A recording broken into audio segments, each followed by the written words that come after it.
17 საათზე განმავლობთ გამოშვებას. კულტურის სამინისტრო იშხანზე სამუშაოების შეჩერებას ითხოვს. ამ საკითხზე შეხვედრა დღეს სამინისტროში გაიმართა. როგორც უწყებაში აცხადებენ, სამუშაოების წესების დარღვევით მიმდინარეობს.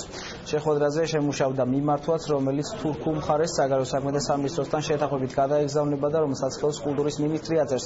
აღნიშნულ საკითხთან დაკავშირებით კულტურის მინისტრი საქართველოში თურქეთის ელჩსაც შეხვდება.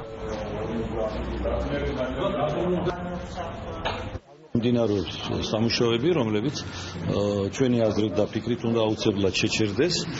ჩვენ ახლა დავესაუბრებით ცოტა ხანში თურქეთის ელჩსაც, გეგმავთ მან დელეგაცია უნდა ჩავიდეს. დელეგაციის წევრები ჩავლენ, ალბათ იქნება დაახლოებით 10 კაციანი დელეგაცია, სადაც იქნება სამინისტროს წარმომადგენლები, იქნება სააგენტოს წარმომადგენლები, ასევე იქნებიან ჟურნალისტებიც და ვნახოთ ჯერ იშხანში, ხოლო შემდეგ ალბათ არ არის შორს ოშკი და ოშკსაც ნახავენ. ძალიან სამწუხაროა ისაც ჩვენ გუშინ ნახეთ.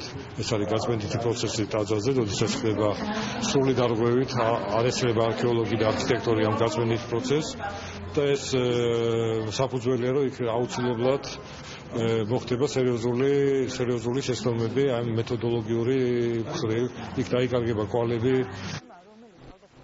მთავრობაში